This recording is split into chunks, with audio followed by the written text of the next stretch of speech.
Hi guys, how about I just thought I was live for like 4 minutes and I'm talking and yeah, I wasn't live. I was like, how come nobody's talking to me? Why isn't anybody saying hi to me? And then I'm like, oh, I didn't hit the button right. I have to either update StreamYard or get Streamlabs. I let my membership run out. You guys, you're not getting like the done up Jamie tonight. I apologize. I didn't even like look in the mirror to see if I had makeup on and stuff. I just realized it now that I probably should have done that. Sorry, let me fix this. Ooh, you guys. All right, there we go. Now we're good. How's everybody doing? Hi, Cuff You. Hi, Andrea. Hi, Birdie. My people's coming in. Shelly's here. You guys, I could always count on you, even late at night. I do forget sometimes too that it's almost 9 on the West Coast, which isn't very late, right? I don't know if anybody's coming here from the West Coast. Hi, Kim. Where's everybody coming in from? I never ask. Marilyn. Yes, Marilyn. Welcome in. Now we just need Barbara and Harlot and Truth. I'm sure they'll be here. And everyone else that usually joins. But anyway, it is pretty late, so I didn't know if I would expect anybody to be here. But I had to finish decorating because it's going to be Christmas in 2 weeks and I still wasn't completely decorated. But I decorate it. Look, here's my little, oh, look how cute. But the whole house is done. My husband put lights up all around. Look at that. So pretty. We got a huge Christmas tree over there. But I needed to like finish. So I finished it up and then I was like, crap, it's late. But then I was like, you know what? Just go live. Who cares? Just go live. Because I'm now done going into class for the semester. So I'm just waiting for students to hand in their finals. And then I grade finals and I'm done for the semester. And then I have to like redo new shells. But I'll be home is my point. And I'll be going live a lot more. I'm going to see if I could start going live during the day too. Is anybody ever free during the day? Like, let me think. Maybe like 2 p.m. Eastern? Is anybody around then? Oh, Babs, stop it. Thank you, Babs. Oops. You said boobs forever. I meant to do Babs, and it said great channel, and I accidentally hit Cuff Yous. Oh my God, Cuff You, that's where my mind is. I thought you just said boobs forever. It says Babs forever. Oh my gosh. It says Babs forever. Welcome. Okay, that's where my mind's at right now. Yes, everyone smash the like button. And if for some reason you just happen to not be subscribed, I really would love to get to 5,000 before the end of the year. I don't know if it's possible, but everything's possible. Kim, are you laughing at me because I thought it said boobs? I can't help it. I have like, I don't know.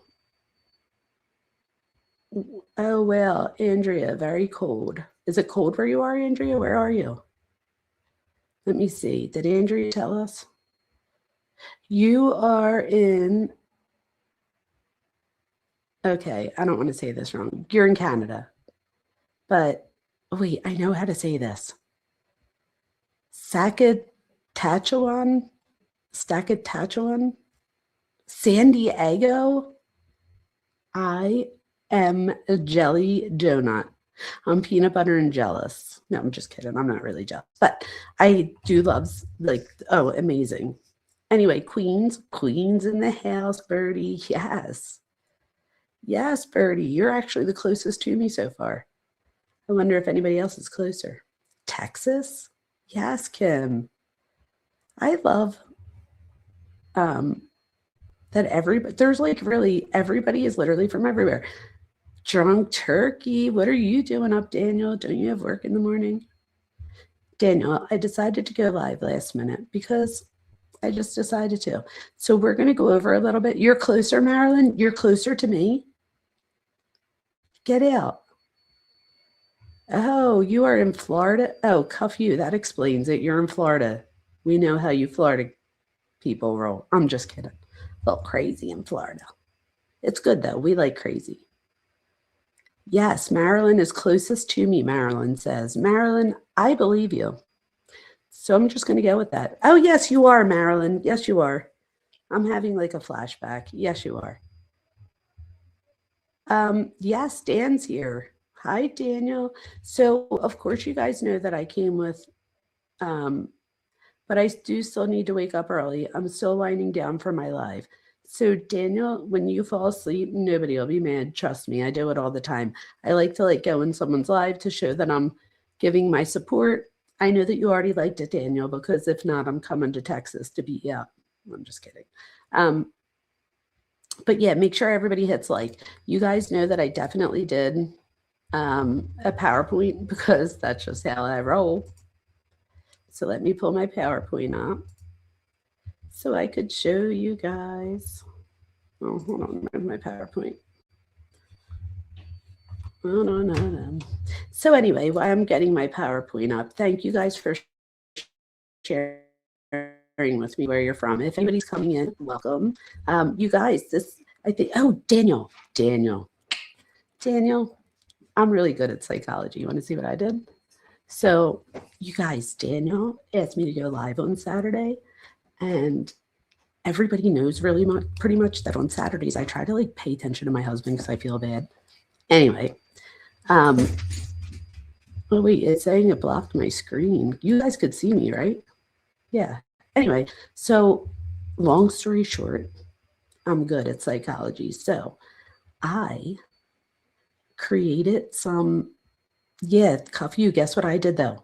I was like, oh, there's this thing Friday, and it's Joe's birthday, my friend's husband. I was like, yeah, we should do this one. We should do something Friday. I was like, and he's like, don't you go live on Friday? I feel bad. And I was like, oh, definitely don't worry about that. I'll just go live Saturday. It's really not that big a deal. There you go, Daniel. I'm free on Saturday. Oh, you guys. You got to do what you got to do sometimes. Does anybody think that that's terrible that I did that? I don't. It is what it is. It is what it is. Okay, I have my slideshow now. Hopefully you guys find that humorous. Are there any more unread texts from Sharilla the Killer? You know there are, Birdie. Ooh. We have 21 people. How about this, Birdie? Let's quickly get through this. Let's see if we can get through this pretty quickly. And if we do, we could switch over to that if you want. You like that, Daniel? That was good. I was like, no big deal. I was like, I'll see if Daniel can go live Saturday instead. It's really not a big deal. It's so funny. Okay, so let's do this so that we can see what happens. All right, let's see, you guys, because I don't have to be up tomorrow, so we're good. At least on my end, we are. All right, where is my PowerPoint? Oh no, why isn't my PowerPoint coming up? I hit share screen. Oh, maybe I'll just share my entire screen and see what happens. Oh, there we go. All right, let me see. Now I'm going to go down to my PowerPoint. Let's see if I could do it this way, you guys. No, they're the same thing. So let me X out one.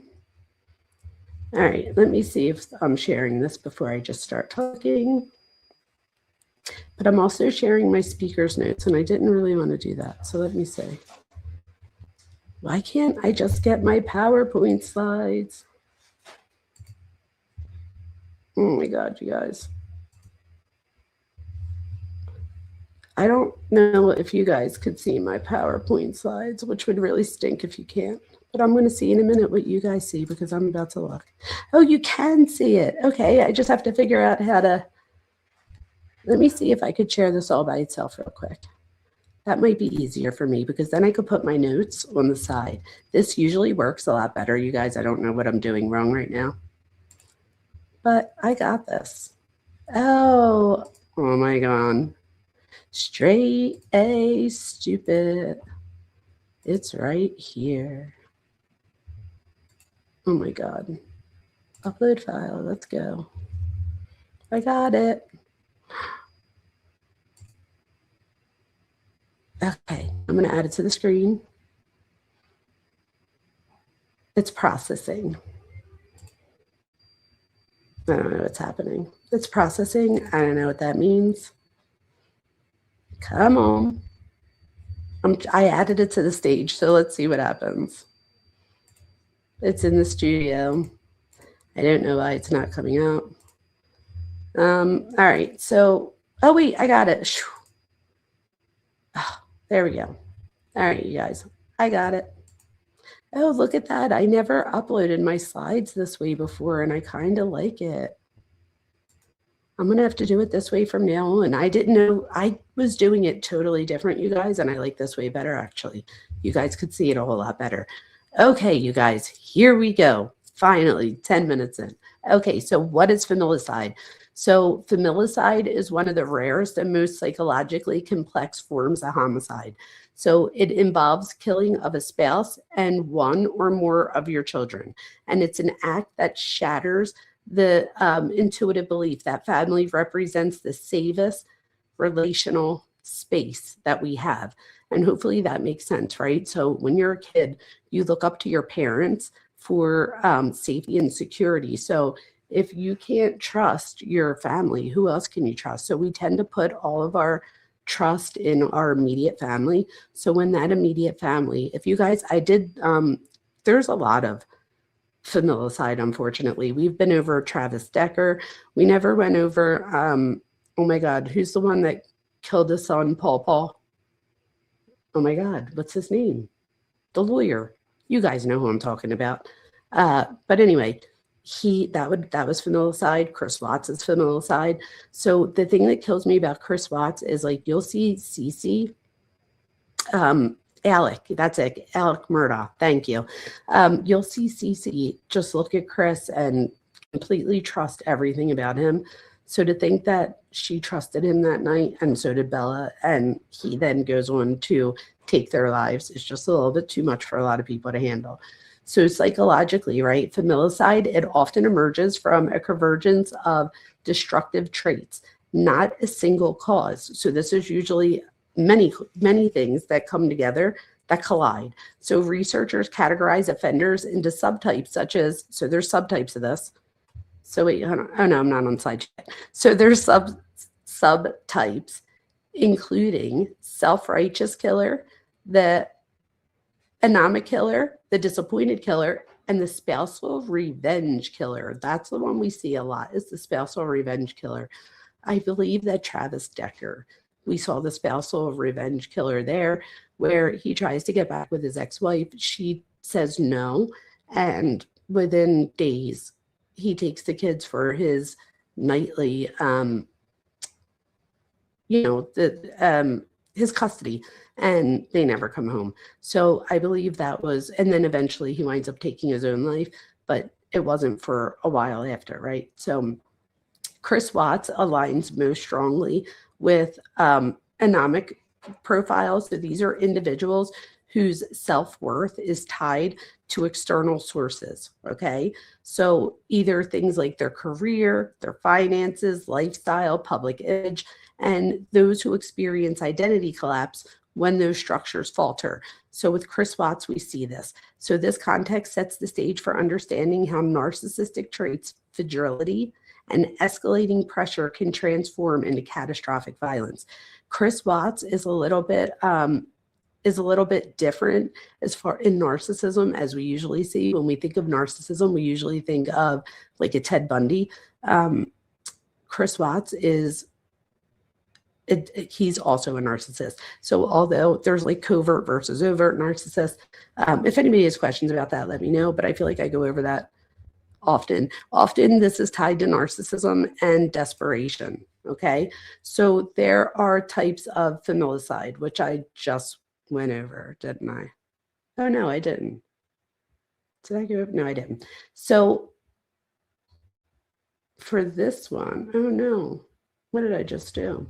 Hold on. Oh, here we go. So for this one, familicide also is when someone murders, it's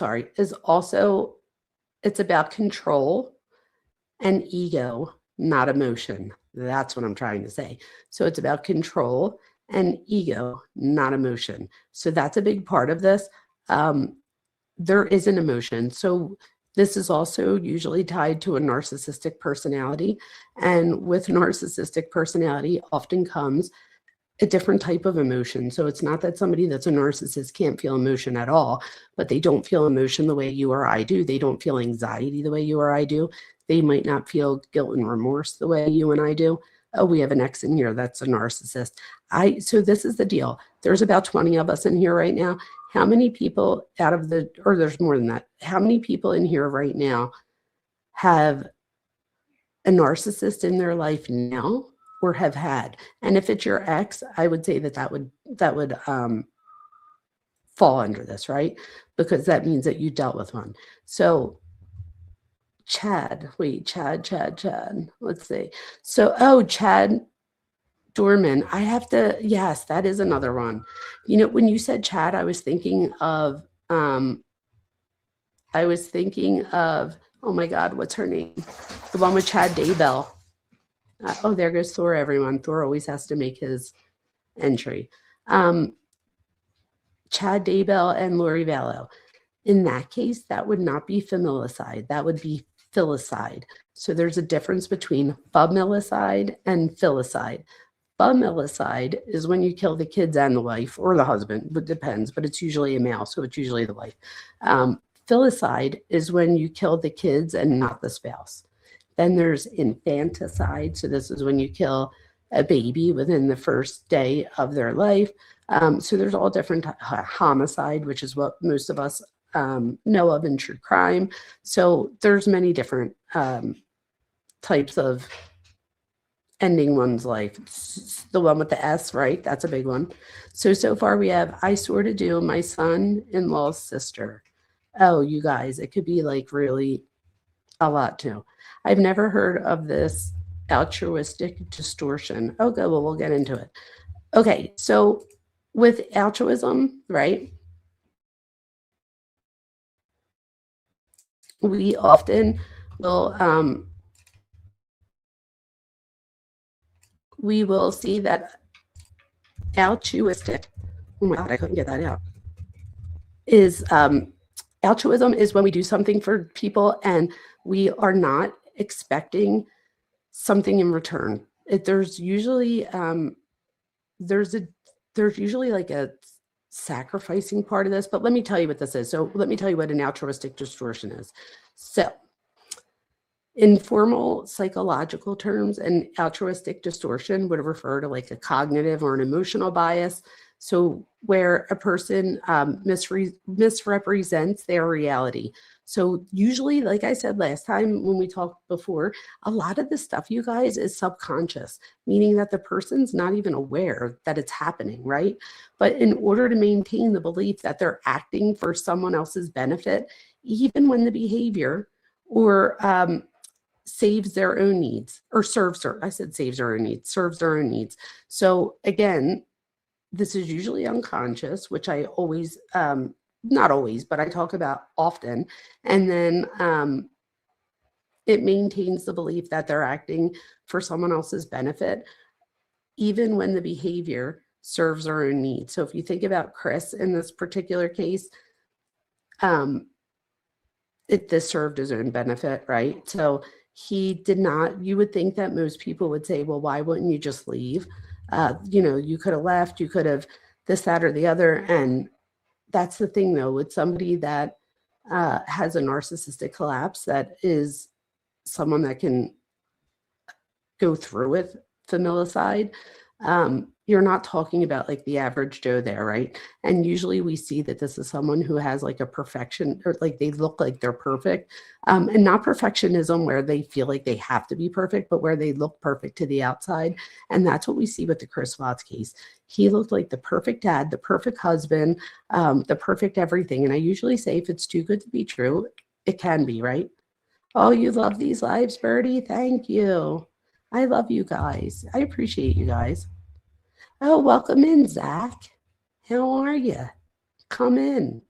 Okay, so let me keep going. So think of it this way, you guys. I'm doing this for you. This has to be done for, it wouldn't be enough for him to just get divorced from Shanann. He wipes the whole family out. So Nicole doesn't have to compete with Shanann, or if they have children someday, those children wouldn't have to compete with his 3 children because Shanann had one on the way. Well, him and Shanann had one on the way. This is the thing. So when someone's saying things or like thinking things like I'm doing this for you, it's also a way of them to, it's like their subconscious or their thought process is whispering, but it's also protecting me. It stabilizes my identity, shields my ego. It's all about me, me, me, me. And that's that ego and that narcissistic personality. Now, this is the thing, and this is off of the Chris Watts thing. This is just about this in general. Excuse me. We often see this in narcissistic personality, but we also see this in borderline dynamics as well. So a person may genuinely believe that their harmful or manipulative actions are altruistic because admitting otherwise would crack their self-concept. So again, being that perfect dad or that perfect, let me tell you the difference. So you guys know the difference between narcissistic and borderline personality. So we often talk about antisocial personality disorder, which is the disorder that we tend to talk about because we're dealing with someone who is capable. And again, not everybody without antisocial personality disorder will go on to hurt people. As a matter of fact, there are a lot of successful business people that are antisocial. I often say, think of like Scrooge as somebody that's antisocial, but also narcissistic. So if you think of like the Scrooge story, even though Tiny Tim needs all of these medical things and they don't have enough food to eat, he's like, yeah, I don't know what to tell you type thing. So he doesn't feel like his heartstrings aren't pulled. But this, and he's also very successful. So he's successful because he doesn't feel guilt and remorse in the same way you or I feel guilt and remorse. Within personality disorders, there's 3 clusters. Cluster B is the one that we tend to talk about most often with true crime. So this would be, there's 10 total, but there's 4 in cluster B, odd and eccentric personalities, or behaviors. So this would be narcissistic personality, borderline, histrionic, and antisocial personality disorders. The difference here is I just explained antisocial. Histrionic is, think of the word hysterical. So histrionics, and again, a personality disorder differs from all the other disorders in that it starts at birth and continues throughout your life. So you never deviate from your original self. So for example, if I were to have depression, touch wood, but let's say somebody has depression, you might start to notice that they're different than what you're used to. So you might be like, oh, they look really sad lately, or they're always tired anymore. So, and they might even say things like, you guys, I just don't feel myself. Like, I don't know what's wrong. I just don't feel myself. I'm feeling really sad. So again, they're deviating from what they're used to. With a personality disorder, it's always a part of you. It's who you, it's like your temperament and your underlying personality characteristics, which make you who you are. And because you never deviate like you would in the other disorders, we actually categorize it different in the Diagnostic and Statistical Manual of Mental Disorders, and we put it on its own axis so that it's separate from the other disorders. With that being said, the difference between narcissistic and borderline personality, narcissism is that grandiosity thinking. Somebody that's narcissistic is very childlike at heart, right? They often will have like a childlike meltdown, or that, and that would be that narcissistic injury. Borderline is different in that borderline, we're dealing with an inability to regulate emotion. And somebody with borderline personality disorder at the core is dealing with a fear of abandonment. So the fear of abandonment is the core of borderline personality disorder. Think of borderline personality disorder, and this is just to give you a mental, like if you're like somebody that has to see it type thing to learn it. This is just giving you an example for those purposes. But don't be like, oh, Dr. Vona said, like, I'm just giving you this as an example. Think of borderline personality disorder. Think of this as like liquid jello. When that liquid jello finds a strong mold, which often, believe it or not, presents itself in a narcissistic and sometimes antisocial package, right? So when somebody has that strong, mold, then that borderline personality becomes solid. So it doesn't even matter what type of mold it is. So let's think of somebody who's dating people, right? And let's say their boyfriends all look very different. They have different jobs. They look different. They treat, they seem like they treat them different.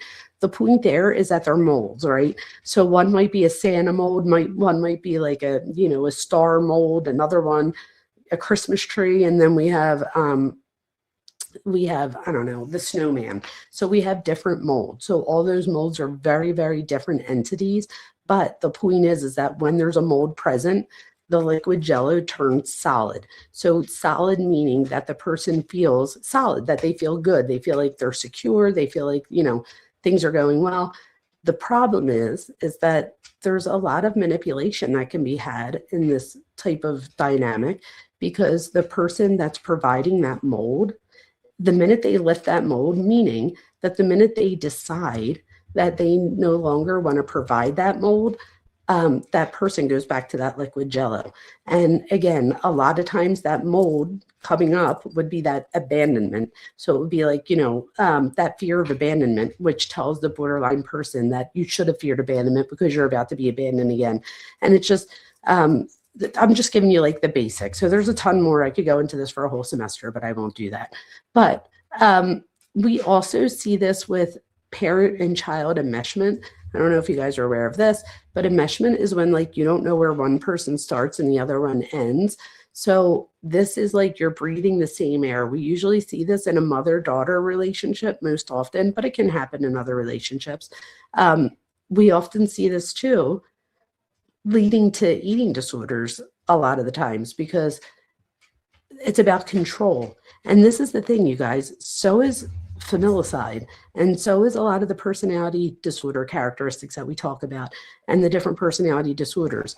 There's like control there too. So if, let's say you have a parent who doesn't have control in their own life, and again, this might not even be conscious, they're lacking control in their own life.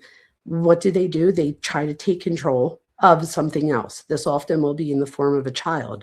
It's usually the child that is most vulnerable, or the one that is most emotional. And because think about it, right? Of all the children, you need the one that's going to feel bad for you to even play into that. So, and that child, right? And you guys could see this, hopefully you're seeing this play out. That parent can often be a narcissistic parent, and that child often can result with borderline personality. So just know that these two often go together, whether it be a parent-child enmeshment, whether it be in a boyfriend-girlfriend relationship, husband-wife, whatever the case may be, that's usually how we say it. Okay, so here we go.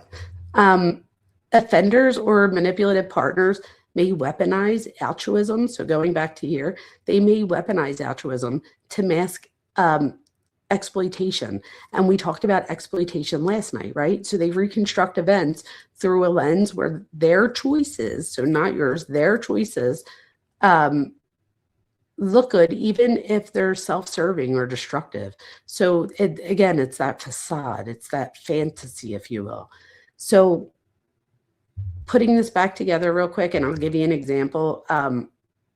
There's examples from the Watts case that I can give you.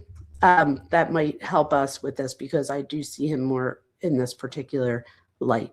So altruistic distortion, again, is a psychological reframing that protects the ego by pretending that the primary motive is helping others, not helping thyself. But again, think of this as like distortion with a halo, okay? Also, when it comes to Chris Watts, he was very self-serving, and this is a very self-serving cognitive reframing. You have to remember, he was one person when he was with Shanann, and then he was somebody else when he was with, what's her name? Oh my God. Why did I just have like a brain fart? What is her name? You guys.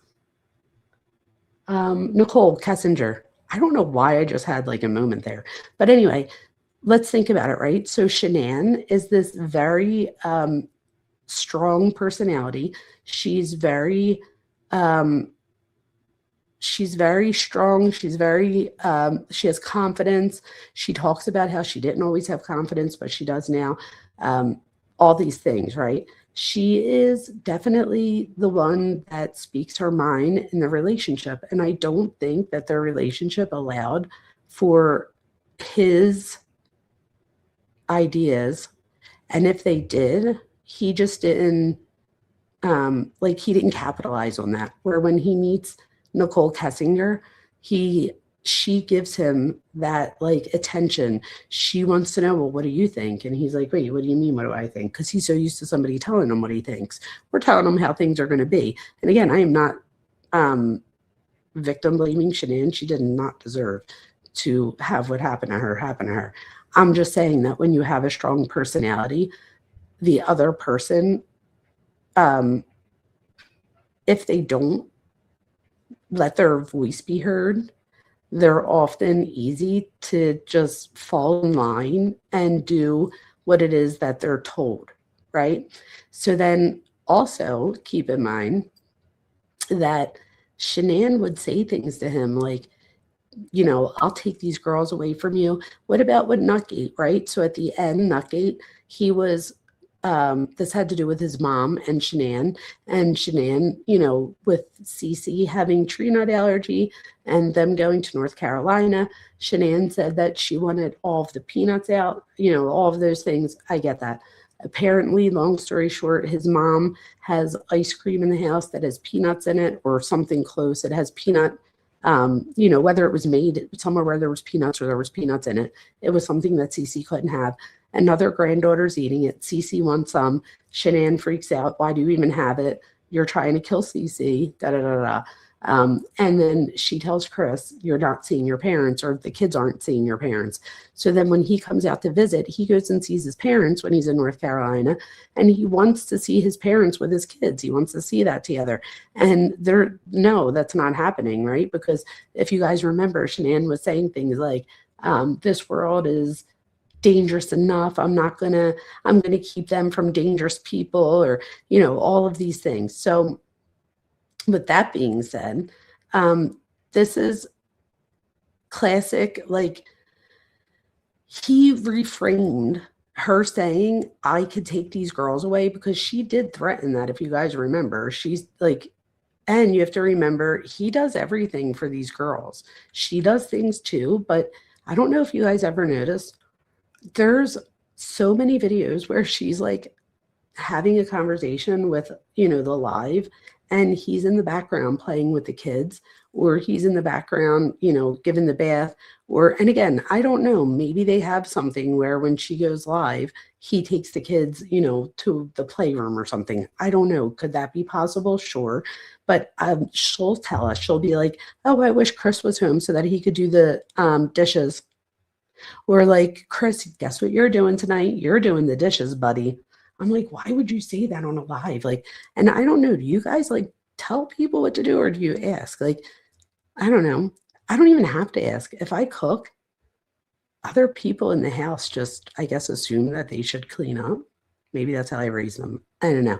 But anyway, so with Chris's psyche, this is a classic self-serving distortion where he wants to take a preventative measure because he doesn't want to lose his kids. And again, self-serving distortion, right? He's reshaping reality so that his lethal actions appear to be protective rather than annihilating. It also reduces cognitive dissonance by making himself the victim of impending loss. So it's like, if I would have stayed in this relationship, or if I would have left rather and got a divorce to be with Nicole, she was going to take my kids away from me, and then I would have to pay, you know, child support, alimony, you know, there's 3 kids. I just think he saw it as a huge burden. And I don't know, did you guys notice, like, a lot of people have made Chris the victim, which is disgusting, because it just shows that I truly believe that he is not only a narcissist. I think that he has antisocial personality disorder. The fact that he could look at both of his daughters in the eye. What about his daughter Bella that says, "No, Daddy," and then she says, "Daddy, are you going to do the same thing to me as you did to Cece?" Like, are you kidding me? Who does that? And he says, "I don't know if I was a terrible person or if I just if I said yes, or did I just put the blanket over her head?" I was like, oh my God, no, he didn't. And then he tells us that he kills them twice, that he killed the kids at the house and that they woke back up. And what do you guys think about that? I wonder if Cece ever maybe woke back up, but wasn't Cece, right? Where I think Bella wakes back up and is Bella. I don't know if anybody noticed, but he talks an awful lot about Bella in his confession.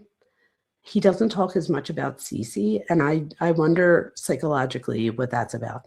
I know that he's closer to Cece than he is Bella, and I also think that Bella is more like Chris, so I wonder if that has anything to do with it. It's so messed up, right?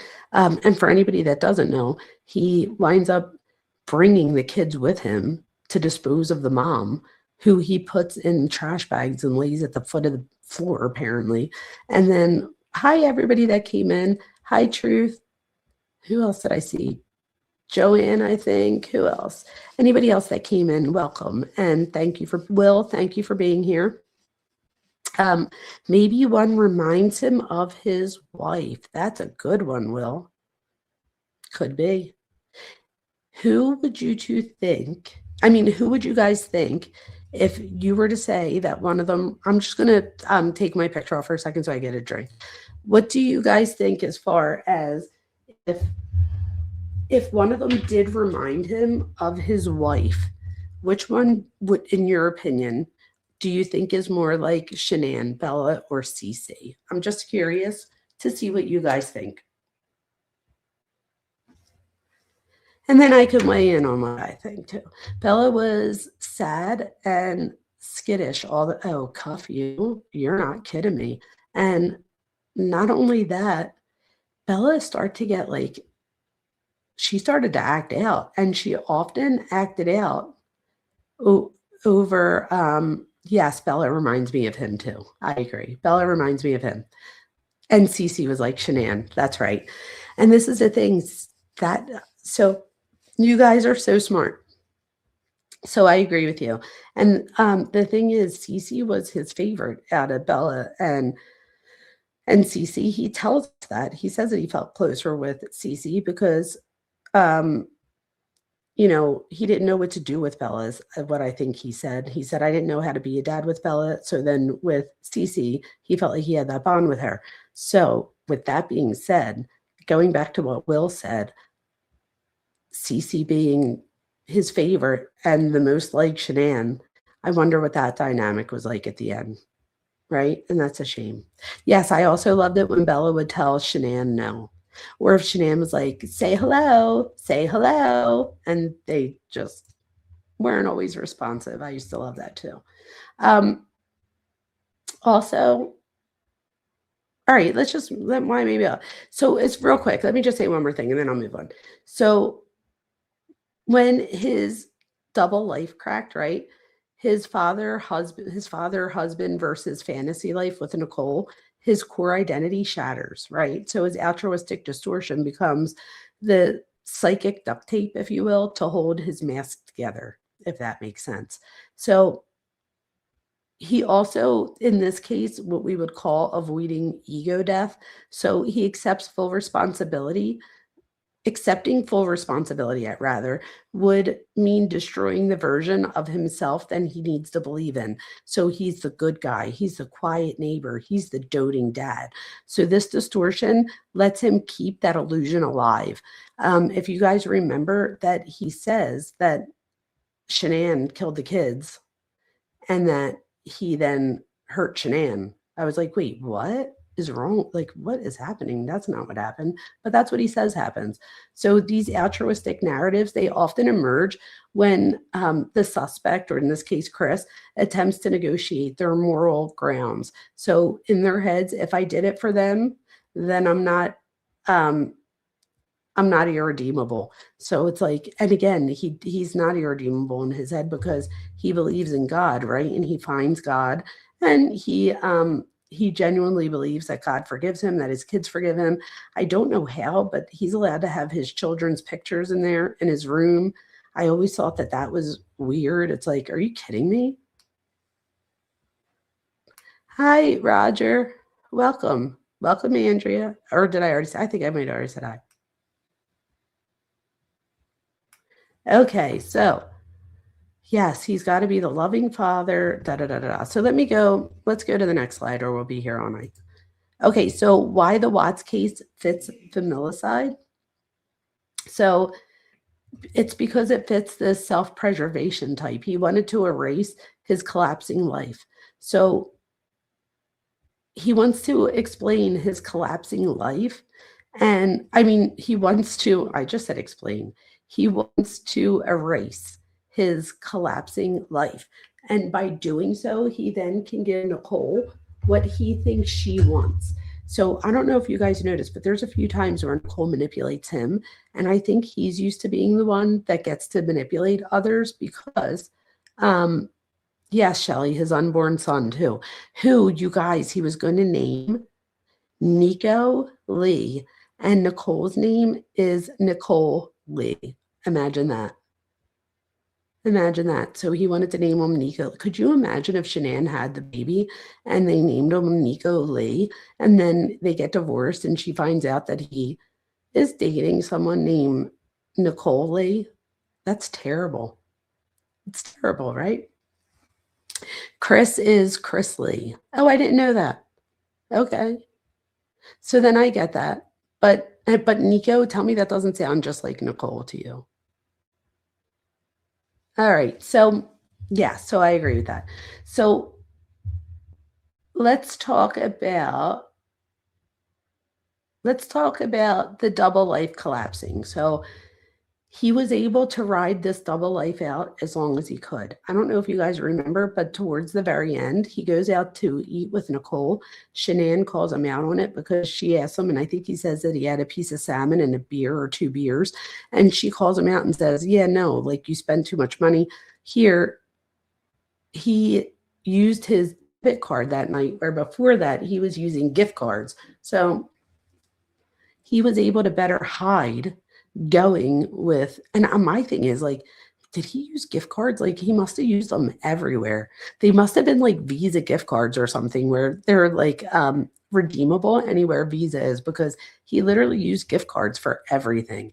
So, and if you think about it, he got those gift cards as a reward for being a good worker. So that plays right into all this, right? Like everybody that they interview says that nobody, even her dad, was like, nope, I would have never believed that he did this. I genuinely think if he would have walked out that door, never took that lie detector test, never did the video out front where, what do they call it, the sermon on the porch, if he never did that interview, I really think that he could have been found not guilty, because I believe that so many people were swayed by him, and he was able to manipulate so many people into believing that he was this perfect dad. And a lot of it was just that he acted the way he thought a perfect dad acted. He acted the way he thought a husband acted. So instead of acting what he felt like, and that part is not narcissism, that part is antisocial personality. So people with antisocial personality will often look to other people to see how they act so that they know how to act in a similar situation. So I think for Chris, he was sheltered in the sense that he didn't have a whole lot of friendships and stuff outside of Shanann. So everything he knew, like if you think about it, when he was growing up, your parents tell you what to do, right? So his mom, and his mom's also very, what's the word I would use? Like Shanann, she's very outspoken, stuff like that. So I think he went from his mom to Shanann, and I think it was a similar type of woman. I don't think it's until he starts to exercise and change his body and then gets outside attention from Nicole that he starts to realize that that he starts to split off from that thinking and, thinking like, and that's when he starts doing what he wants to do. And you guys realize, right, that by getting rid of his whole family, he was wiping his slate clean so that now he could turn into the person that he wants to be and not the person that Shanann wants him to be, which is what I think he was living in. And that can only last for so long, you guys. Eventually, that's going to collapse. And, she wanted to be on a pedestal. She put him on a pedestal in certain ways, and then certain ways she tore him down. Just if you're ever in a relationship, don't ever want anybody to put you on a pedestal, and don't ever put somebody on a pedestal, because when you're on a pedestal, you're going to fall off. Pedestals are made for falling off. So just remember that it's an unrealistic expectation when you're put on a pedestal, and then you have to keep up a facade because other people have expectations that you can't truly fulfill and be happy all at the same time. You know what I mean? Because you're fulfilling somebody else and not what you want. Let's talk real quick about narcissistic collapse and injury. Okay, so here we go. So narcissistic collapse, you guys, is a psychological state where a person with narcissism or narcissistic traits even experience like the sudden overwhelming threat to their self-image. So they're, if you think about it, Chris, if he gets caught, everybody finds out that he's a cheater, he's a liar. His kids someday will find out that he's a cheater, he's a liar. You know what I mean? So he has this overwhelming threat to his self-image. So this facade that he relies on, he literally relies on this facade and this fantasy. This is like his curated identity, the one that he wants us to believe that he is starting to crumble. So when we look at the research on this crumbling or, of narcissism, it shows that there's common triggers. So things like loss of admiration when people aren't being admired anymore, exposure of lies, fear of abandonment, which I said is at the core of borderline personality, and threats to status or the perfect life projection. So like Chris. So for Chris, the affair represented both a symbolic and literal new identity. So it wasn't just, this is what I want, or this is something that I want in the future. This is literally a new identity. So what do you do when your wife's about to come home from her trip and she doesn't have plans to go away again for a while? So now it's like everything was coming to a head, and in his eyes, he had to take action. So with this, when his dual life started to collide, he wouldn't be able to maintain both of those personas. So this narcissistic structure starts to disintegrate, and a collapse like this can lead to rage, impulsivity, and catastrophic decision-making, which are all things that I think we see not only with Chris Watts, but with Familicide in general. So these offenders, they often kill not because they hate their families, but because they experience them as an extension of themselves. In collapse, the family becomes a symbol of everything threatening to their fragile identity. So does that make sense, you guys? Right? So it's not because they hate their families, it's because they're an extension of them. They're an extension of themselves. So when your identity collapses, that family, that family identity becomes fragile and it gets threatened. So hopefully this is all making sense to you guys. Will you guys tell me if this is making sense? I don't want to sound too professory, but at the same time, I think people like when they're learning new things. So I just want to make sure I'm hitting the mark. And I think I am, because we have a lot of people in here. So that's good, especially for being 12:30 in the morning. Well, at least on the East Coast. So hopefully everybody is still following along. If anyone has questions, just ask it, just so that I could see it out of like the corner of my eye. Put like an emoji before you write something, just so that it sticks out to me, or stands out to me rather, so that I can answer any questions that might come up. So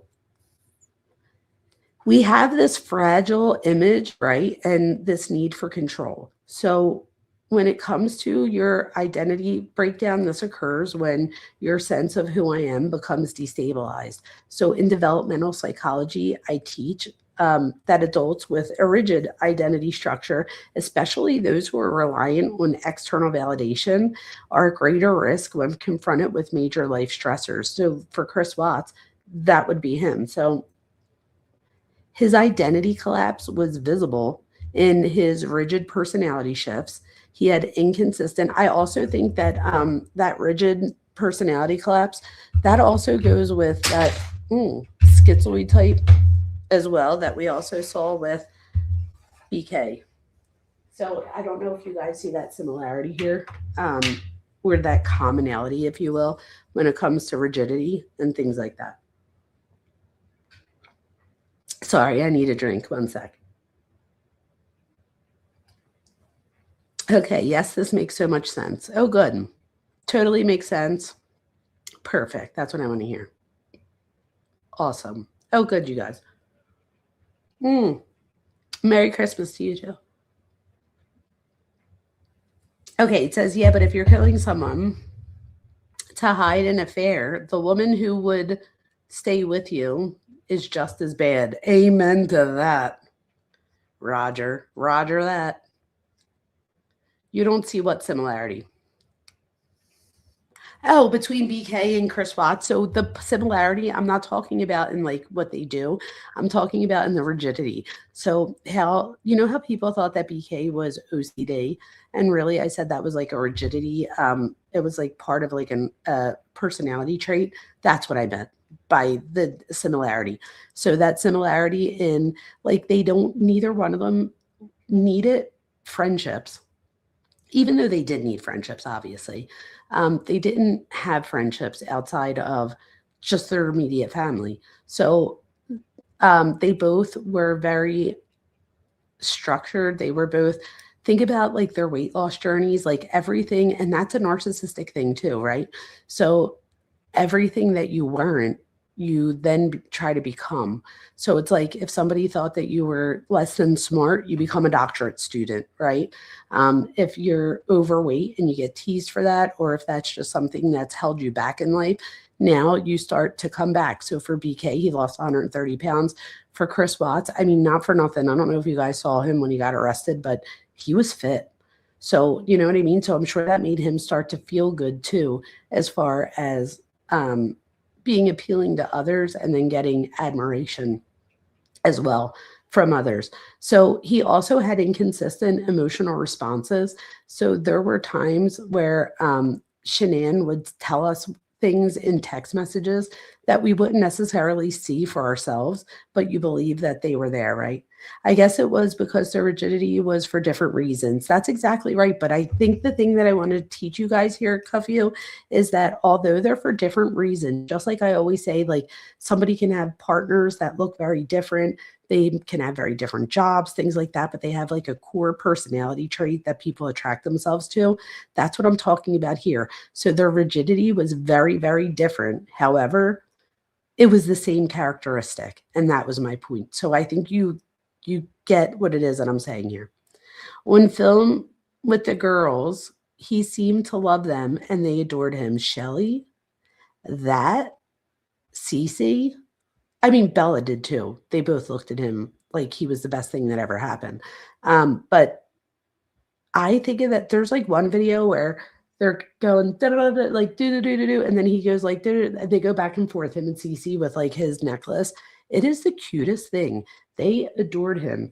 And I could show a video of them soon just to show you guys. And I think we all like to see a video too at some point. Those kids are so cute. His communicating is rehearsed sometimes and performative. So think about it, right? He does what he thinks a good dad would do. He does what he thinks a good husband would do. Even when it comes down to before with the flowers, do you guys remember? There's a video tour. This is when we believe Nicole was in the picture, but she asked Bella if she likes her flowers, and she says no. It was around, I want to say Thanksgiving, because I think she was making desserts to go to a Thanksgiving celebration with her family. And she has like the colorful flowers in the background.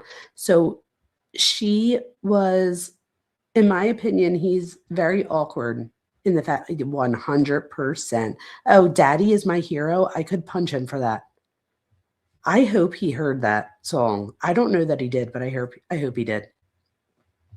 Um, but yeah, so there was a growing disconnect between his behavior and the consequences of his behavior, where before he didn't there wasn't as many consequences in that he wasn't necessarily, although there are people that came out after that said that he did cheat with them. What do you guys think? Do you guys think that Nicole was his first relationship? Not relationship, let me take that back. Was Nicole the first time he cheated? Because you could cheat and not be in a relationship, right? So do we think that Nicole was the first person he cheated with? Or do you guys believe the allegations that had come out afterwards, where there was even a guy that said that they were together, right? At some point. So I don't know what you guys believe, and I'd like to know. I often talk about projection, right?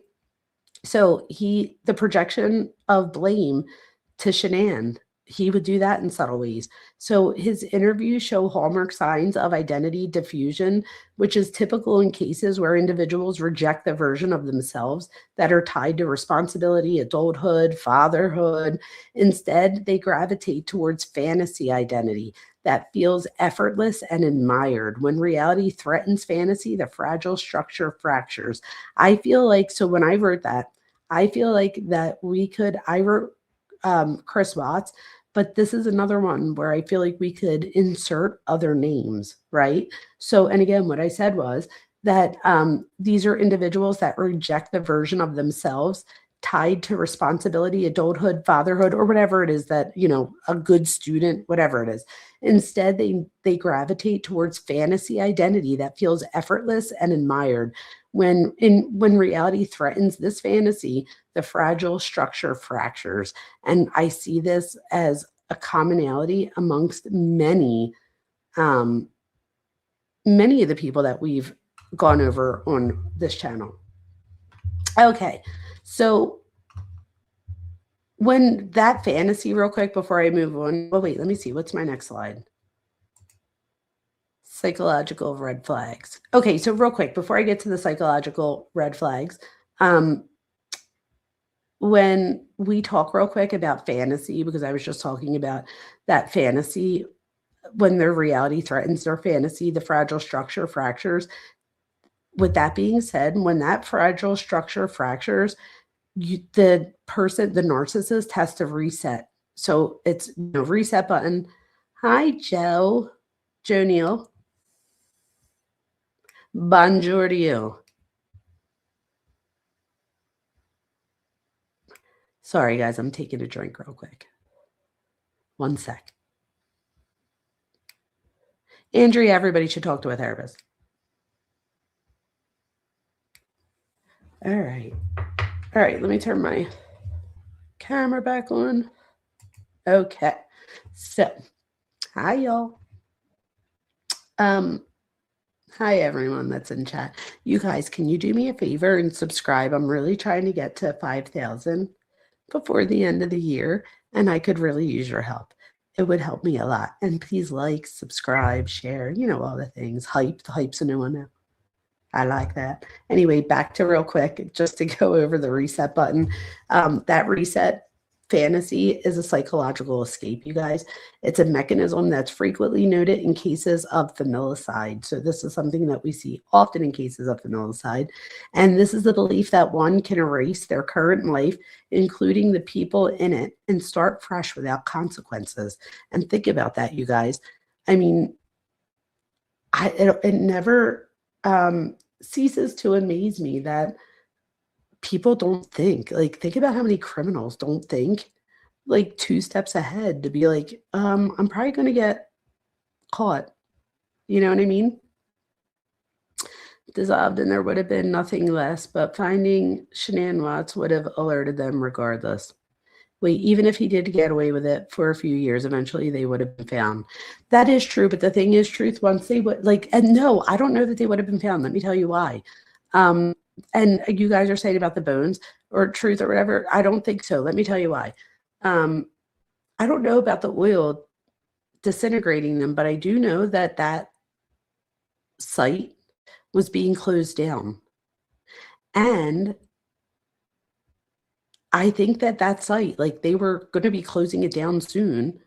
So I don't even know. Those oil tanks could have sat there for decades without getting caught, or they could have been disposed of, or he could have went back and lit fire to them somehow. He would have had to figure out how to get away so that he didn't get blown up as well. But I wouldn't have put that past him either. So, I mean, he did bring that gas can with him. He says later that he thought about taking his life with I was like, no, you didn't. No, you didn't, liar. He did not think about taking his own life, in my opinion.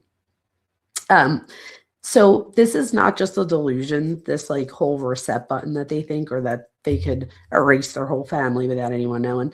It's a fantasized cognitive distortion, right? So it's often found in individuals with narcissistic and antisocial traits, and it represents magical thinking. So the magical thinking is a psychological term. And this is, for example, if I remove the obstacle, then everything becomes easy again. That's magical thinking, because that, you know what I mean? That wouldn't, that's not how it happens. There's also poor emotional regulation, which I talked about in the very beginning, an inability to tolerate long-term stress, and a preference for fantasy over problem solving. So Watt's affair, in my opinion, acted as a catalyst to all this. This new relationship gave him a dopamine high, vision of an alternate life, one where he wasn't a husband or father struggling financially, but a man chosen and desired. When confronted with the impossibility of having both lives, he turned to the catastrophic reset, in my opinion. So that's what I feel here. Let's see. Let me go to my next one. Okay, narcissistic collapse. I just went over that, you guys, and I didn't realize I had a slide right here for it. So I put when ego is fragile and then threatened, it equals catastrophe. Or I put it's catastrophic. The result, eliminate the threat. And then that reset button. Oh, look at that. I had this one too. My bad. I can start a new life if I erase the old one. And this is a cognitive distortion that we see often with familicide. Then we have, why didn't he walk away? Okay, so why didn't he walk away? And this is a great question, right? To the narcissistic personalities, walking away often would equal failure. So he would have had to admit that he wasn't, the best husband, especially if he got caught cheating, or that, he wasn't the best dad, or that he wasn't able to financially support the life that Shanann and his kids needed, and Nicole, if they got separated or divorced. So there's many things that go into it, but either way, whatever's on the end of that equal sign for them is a failure. And then destroying the family to them equals solution. And again, why? I'm not exactly sure why somebody doesn't think ahead, like, I'm going to get caught. But they don't often think that. They think that that's a solution. They go for it and then get caught. So the aftermath of their behavior, there's performed innocence. So like I was saying before, by blaming Shanann, saying she did something to the kids and then he went in and did something to her. That's a way of diffusing the blame. And then reenacting fake concern, and showed no genuine grief. So again, the reenactment of the fake concern was a bad reenactment on that sermon on the porch, where he's like, I don't know, I just want them to come home. I'm like, really? Because you don't look it. And then Roger says, didn't he have any love for the children at all? So this is a good question, right? Because it looks like he does, but the truth is, I don't know that he had the attachment to the kids that he needed. Because if he did, he wouldn't have been able to annihilate them the way that he did. But again, this isn't about loving your kids, really. Because yes, I believe he loved his kids. But this is about, because remember, we can't be thinking like you or I, right? I believe, and yes, like Cuff you saying, I think that that's why it's so hard too, because we see the love in the videos. There's only so much love that you can fake, right? But that's why I thought it was so important to include earlier that this isn't about love. This is about being an extension of them. So they were an extension of him. So when his structure starts to collapse, like his world start to collide, this too is affected. So I think that that's important. So I have, do you think they feel guilty or have a conscience after? No, I don't think there's guilt. Nope. Andrea, in my opinion, and this is the thing. No, I don't. I don't think there's guilt. I think if you look at Travis Decker's case, I think that he was able to rationalize that. I think Chris Watts rationalized it by, he could give Nicole everything she wants. Will finally get treated like the man that he should be, where people want to know, what does he think? She would ask him questions like about his lifestyle, and will you be able to continue this lifestyle? Nicole would say to him, and he would say no. But Shanann just expected a lot of things, and she expected to work hard for them as well. I'll give her that.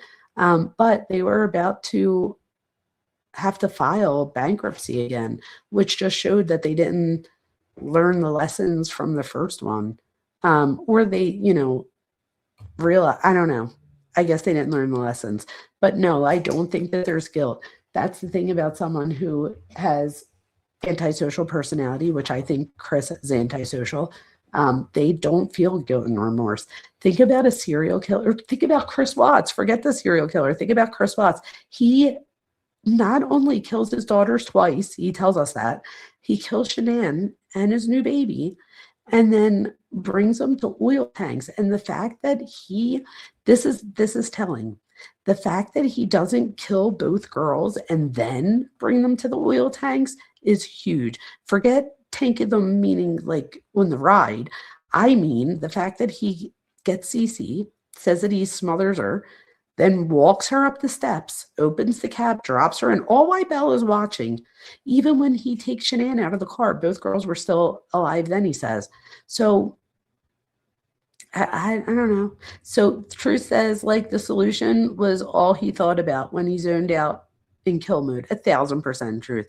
And he says it as if he said something like, oh, it was if somebody came around me and had their hands over my hands, which I think is just an excuse, right? But I think what he was trying to say there was that he lacked control in that moment. And this is the thing. Chris Watts is someone who, although he didn't have control over the major things in his life, he did have control, at least perceived control, right?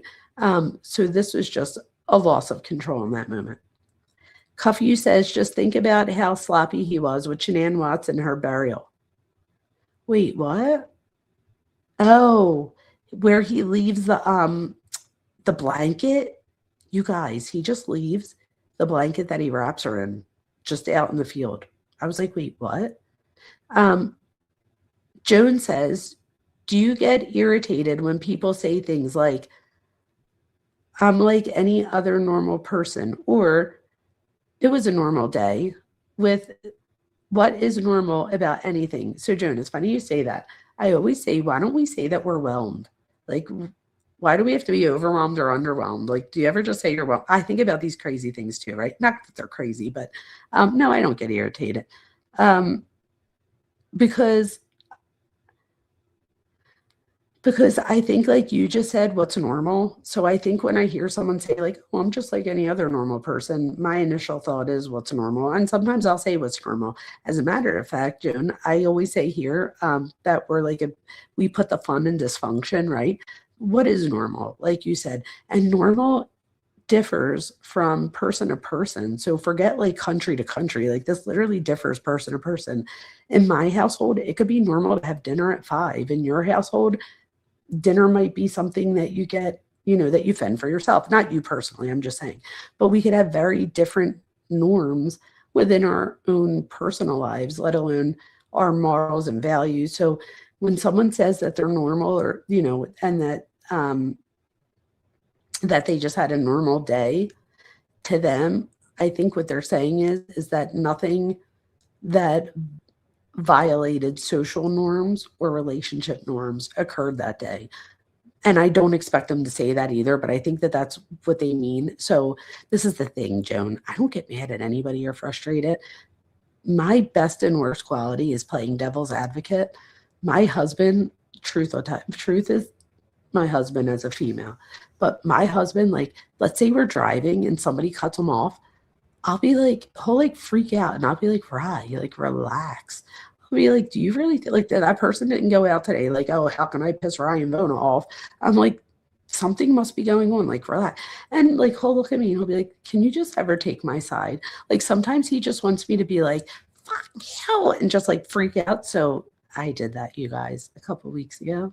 And I just did it to prove a point that it would be real effing awkward if I just come out buck wild, balls to the wall. But I did it just to prove a point. So he gets cut, not cut off, whatever happens. Like, it was like a road rage type thing. And I like went into like acting mode, and I was waiting for it to come. So like I was just waiting for the opportunity. So when it came, I took it. I freaked out, and I knew that we weren't going to like stop these. Like I don't even know if they saw me because we have tinted windows. It was a point that I wanted my husband to see me be like, yeah, like they're like, and I freaked out. He literally looked at me like real calm and went, oh, I don't know. I'm like, what? You didn't like that? I was like, I guess we can't both be like crazy at the same time. So sometimes you got to be careful what you wish for. Hey, Travis, how are you? Welcome in. Travis, what are you doing up? Is a snap, flick of a switch or something that builds up over time like a pressure cooker. So this is the deal, both. So it builds up like a pressure cooker, and then it usually takes something very stressful from the outside to like overheat the pressure cooker, if you or whatever you would say, overpressure the pressure cooker. I don't know, Travis. I'm a psychologist, not I don't even know what you would be for a pressure cooker. I guess a cook. Who knows? Anyway, hopefully you get my point. So it's a little bit of both. It's like a pressure cooker, and then it usually takes something stressful. So the loss of a job, getting caught cheating, getting caught in lies. There's many things that could be the trigger, but there usually is an event that triggers what was already a pressure cooker, if that makes sense. So it's a little bit of both. Okay, before I forget the name, doctor, check out Christian Longo case, 2003, who killed his wife, Mary Jane, and 3 kids. Oh my God, you guys, I will look into that. If Cuff You or one of the mods, my fabulous, beautiful mods, can write that down, that would be amazing, because I'll forget after and I'll be like, oh no, who was the person that Shelly told me to look into? So if somebody could write that down and remind me later, that would be great. What else do we have here? Oh, what was that case? There's a guy and he like kills his 3 boys. Like he like runs after them on the front grass. And I think he like runs like into the woods and kills his one son. Like he shoots all 3 of them, but the wife's there. And she like watches the whole thing. And when the police come and they're interrogating him later, he said that he regretted not killing the wife first. Chris Dorman, that's it. What a story that was. Chad Dorman, that's it. Chad Dorman, you're right, Chad Dorman. What a crazy story that was. Do you guys remember that? Yeah, that was crazy. But anyway, back to this real quick. The aftermath behavior, the performed innocence, which again, he did very badly with that sermon on the porch where he did a really bad job of acting. And then even in the interrogation where he's like, I didn't do nothing to my girls. They're my daughters. I didn't do nothing to them. Like he was not a good actor when it came to those things. That reenactment of his fake concern sucked. And then he showed no genuine grief, you guys. I don't know if you guys remember, but he sat there and ate pizza with the pictures of his daughters. He's like looking at the pictures of his daughters as he's eating pizza. It was no big deal. Like you could say if you genuinely had guilt or remorse, you wouldn't have been able, first of all, to eat anything, let alone eat while their picture. Like you would think that if you felt some sort of emotion that somebody might turn the picture over or do something like that so that they don't see it because it's making them feel guilty or bad. None of that occurred. That picture was right in front of him. It was a pretty big picture too. And he's just eating his pizza. He finishes both pizzas and then pieces of pizza. And he's like, all right, I'm ready. Like, wait, what's happening? Look at another angle. Does the decision that the out is to unalive something they planned for weeks and weeks, like the elaborate planning required for the affair, or is it, hey, I can just be. I do think that he thought about the unaliving for a while. I think that the reason he did it the night that he did was because Shanann was coming home and he was going to have to face the music, whatever that meant. So I know that he had the stress of them not being able to pay their mortgage that month and have to possibly move out. He probably had the stress. I don't know if you guys remember, but I feel like Nicole would make him feel like she could date other people type thing. So I think like she manipulated him in that way. So I think that that the decision was planned. I just think that I think that he thought about it for a while, but he didn't act on it until this date. So I think that it just took him a while, but now this was like, he had to shit or get off the pot type thing. Did getting rid of them happen in an instant? I don't think so. I think that he pre-thought about where would he bring them, how could he get rid of them without anybody, like I think he thought about all that first. I think, and I watched Watts the Obsession, and she does a video where she goes back and looks at how the cadaver dogs hit in the basement, and apparently, and Cuff, you tell me if I'm wrong about this or like correct the story or whatever, but there's a refrigerator downstairs.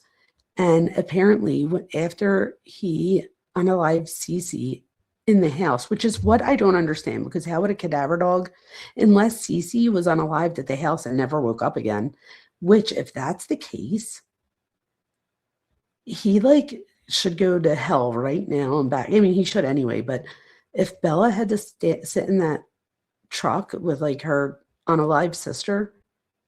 Anyway, they think that the dogs hit downstairs because he thought that he was like, his plan was to put Cece in the refrigerator. I think he was going to get rid of them later on that day. He never knew that her friend was going to come and call him out. So I think that's where the surprise came in. I think that he thought that he had this plan. If you notice, he threw that book in the trash. He threw other things away. Like I don't think that he knew that the police were going to come. But it also goes to show as soon as when they say how clean the house is and stuff, but the house was always clean like that. So there's just so many questions with this case, right? People snap about the smallest shit sometimes when they're fed up. Yep. Overloaded. Yep. It was so weird and gross. Yes, it was. I don't think he did. Maybe a few weeks. Yes, that's what I mean. So Cuff you. I don't think so either until Shanann starts asking him. When Shanann starts catching on that he's cheating, and then he goes to North Carolina, which they had planned for a while. And Nicole, I don't know if you remember, but Nicole tells him to get back with his wife. And he's like, what? And he doesn't get, like, he doesn't read the room all. Like, she wanted him to be like, no, it's over between us. I don't want her. I want you, which he does. But I think he goes as far as when he gets to North Carolina, that's when Shanann starts writing to her friends that like he's doing push-ups and he hasn't seen her in weeks and he hasn't touched her or nothing. Like he didn't sleep in the same bed as her. And he was on the phone the whole time with Nicole, texting and calling. So I think that Nicole was also holding his feet to the fire. I don't know if she gave him some sort of like, go figure it out with your family. And then if you can't figure it, like, then we'll talk or like, I don't know what their conversation was like, but I feel like he was literally burning the candle at both ends and he was getting burnt in the middle 100%. He had $800 in the bank and he was 3 months behind. Yep. The HOA was suing them too. I forgot about that. When he was in jail, Chad made the comment, they thought Hitler was a big dude. F yeah, I'm matching him. Ew, what a scumbag, Violet, right? He really is. Like, he's definitely a sandwich short of a picnic, 100%. Let's see, what else do we have here? I've come to learn that when someone explodes, disproportionately to the issue at hand. It's usually something else deep-seated that's real. Oh, truth. Yeah, 100%. So it's never that. Think about, forget even when someone explodes disproportionately, like as far as like getting rid of someone. Think about if you're in a relationship and like you get into a big like fight where you're yelling at each other and stuff like that, and then you go to like therapy. As the therapist, when the person comes in and they're like, they did this or they said that and da da da, to me, I always tell them that's a symptom of a bigger problem. So just like a doctor would look at your symptoms to figure out what disease or whatever possibility might be there, I look at these symptoms of like, you know, she called me a bitch or whatever the case may be as a symptom of something bigger. So that 100% is 100% true in my opinion, that when somebody explodes, it's usually about something else. And not exactly what they're exploding about in that moment, 1,000%. Yeah, so the fridge, you guys, right? Wasn't he going to put Cece in the fridge? And did they have sex before he strangled her? I think that's what he said. So this is the thing, Bertie, that is what he says. But I don't know that we know for sure. I wish they would have done, and maybe they did, wouldn't they have taken swabs of her? I don't know. Oh, I just looked up Longo. There's another Chris Watts. It's the same. Oh, it's the name. Chris is a curse. Oh my gosh. I'm going to have to look that up. The reason I think that we're fascinated too with the Chris Watts case is because there's so much video of their everyday lives. So we're able to look as a voyeur almost into these everyday lives to see how this happened, where a lot of times we're just told that this is what happened, and then we try to afterwards put the pieces together. Here, we have all the puzzle pieces, and most of them are together already. We just have to watch it and see it play out. And it's a shame that nobody saw it for what it was at the time, and everybody looks back in hindsight, but it's a terrible story. Cuffy says, that is not known for sure about Cece, but hear this, the cadaver dog never went upstairs, just the trauma dog. That's interesting. So do you think he did everything in the basement, like with Shanann and all? Because I could see that. I could see him staying in the basement and Shanann coming home and going down the basement and then him doing whatever and then going upstairs to get the sheet. I don't think he ever had sex with Shanann that night.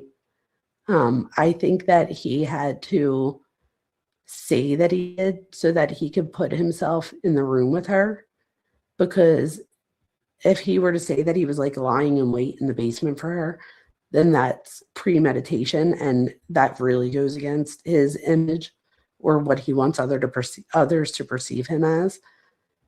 So that's my opinion. What do you guys think? What do other people think? Do you guys think that they had sex that night?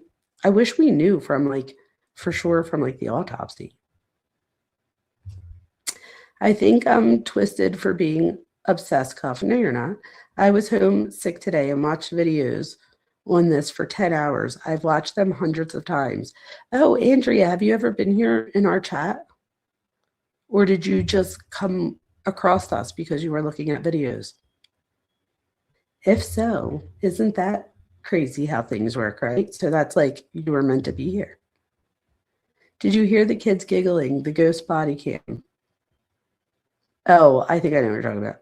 Don't you have to hate to a level so extreme that you're able to do that absent a serious mental illness or episode? So contrasting a planned unalive of baby girls and wife versus mom who drowned kids. So not only did he kill his girls and his wife, but she was pregnant with his son that he already named.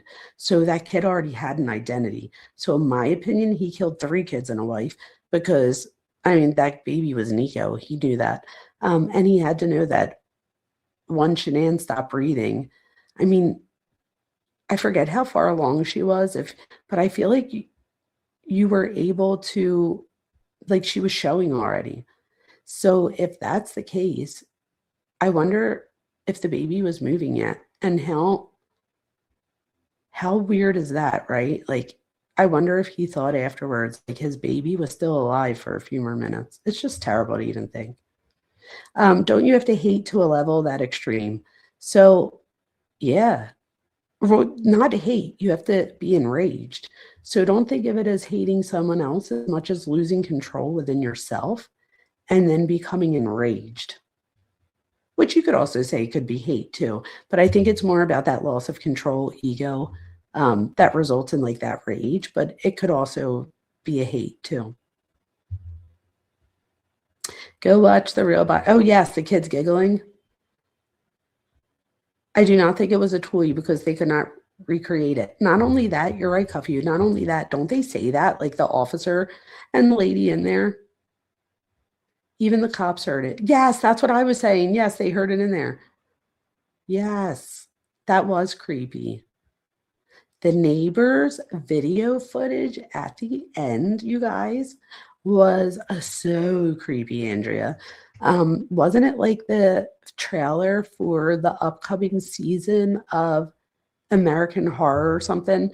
And literally, you guys, I don't know if anybody hasn't seen it, but the next door neighbor shows the police, and Chris is there at the house, at the neighbor's house, and he shows them that he has the truck backing up at 5:30 in the morning on camera. And at the end of the video, you see like an hourglass where after like the sand runs down, there's like a fetus, and then it all like melts or whatever, like into or like goes to an explosion at like a fire, like an oil thing. It's the weirdest thing. It literally was so weird. I totally agree with that. I'm just talking about with your friends in daily life. Yes, you're right, Truth, 100%. Did anyone see Plunder's body cam videos of the family that lived in the house after? Yes, the husband was arrested for DV. It's weird to see the house decorate it with another woman's touch. I agree totally. Yes, I did see them.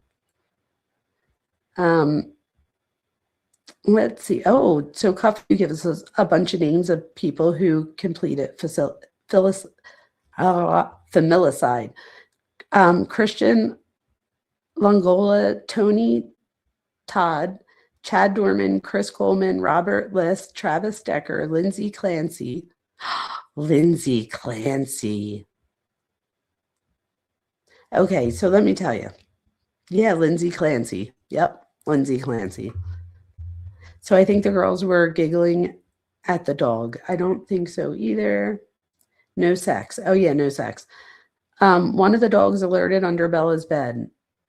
There was a book there. Chris said they had sex. He did say that, but Chris says a lot of things that weren't true. Actually, I could see that sicko narcissist having sex with her. I could too.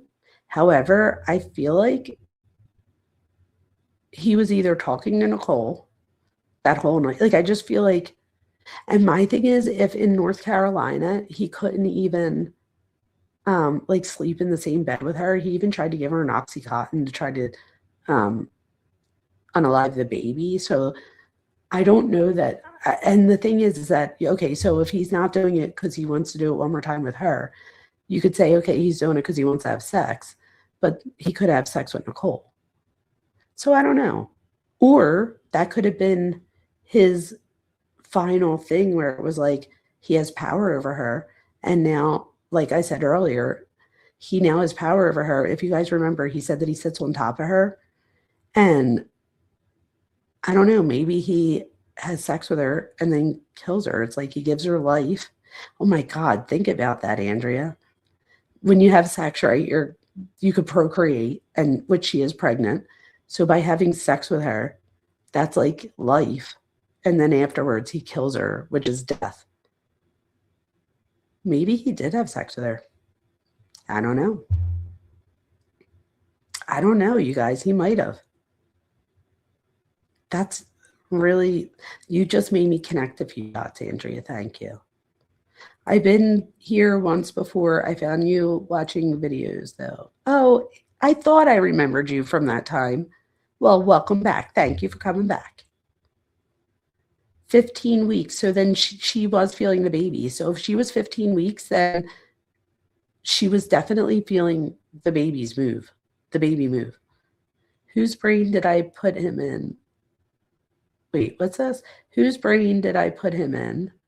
Igor, Abby, Dr. Abby who?